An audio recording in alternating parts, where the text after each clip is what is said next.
Hi, I'm Louise Pennell for Advance TV and welcome to our first Leaders to You.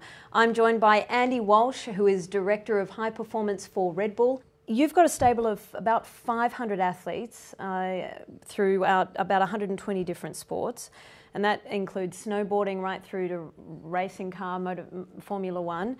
So how difficult was it to create a management program that incorporated all those athletes? Well, it wasn't very difficult at all. When you think about our talent pool, you've got to be top 3, top 5 in the world to be a Red Bull athlete. So the people we're working with are highly motivated and they really want to do well. So it's a great group to sit down with and have a conversation about what's it going to take to be best in the world? What is it going to take to fulfill the dreams you want? And then simply for us, it's about discriminating between the coaching and the technical part of the sport.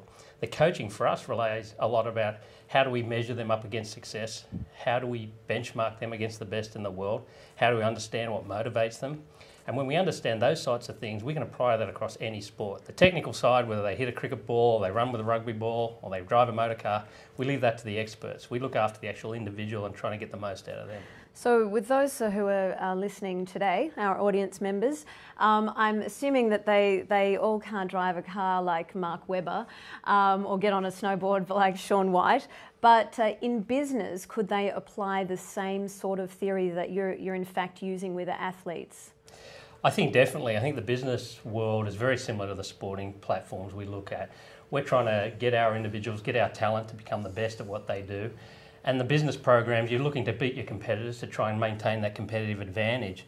So what we try and do is we try and understand very implicitly what it takes to be number one in that particular craft, whether it be, as I said, cricket, it may be rugby, it may be driving a motorsports car.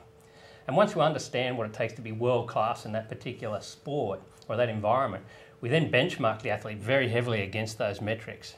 And once we understand that, we sort of sit down and just build an environment that really supports what they want to do. And we take a lot of time to try and understand who they are, what motivates them. And we put that all together and we build a program that brings them up and supports them. And we're currently constantly checking in to make sure that we're on the right track and making sure that we're doing the right thing. So you've touched on that a little bit. You've identified the talent, whether it be in business or whether it be in sport.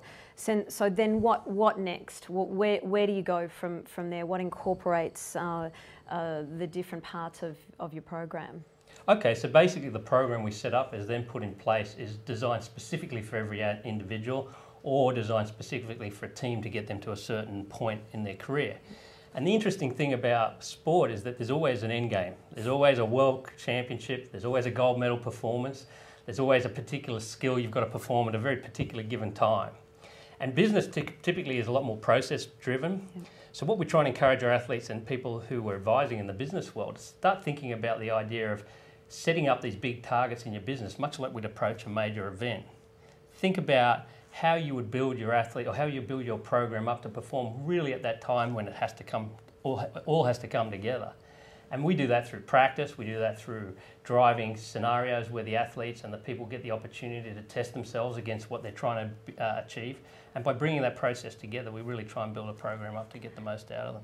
I think one of the athletes we work with that the audience could relate to is Robbie Madison. He's our freestyle motocross driver. And several years ago, he came into our offices and had this crazy idea that he wanted to do what's called a step up, jump on top of a building and then jump back down. And he chose the replica of the Arc de Triomphe in Las Vegas. And he is an amazing guy with amazing talent and well driven, you know, really knows what he wants to get done. But he still didn't know how to perform this particular achievement or act. And so what we had to do was sit down and really methodically lay out a plan to take that talent, understand what it was about, what he was trying to achieve and why he wanted to achieve it, and then put periodic systems of practice and training and progression in place. So we gave him the chance to try at a very low level, practice at 10, 20 feet. Then he got used to that. And we got a chance for him to practice at 30, 40, 50 feet. Got used to that. And then finally we got him up to the point where he was hitting 100, 110 feet, which is the height he had to jump to. Yeah.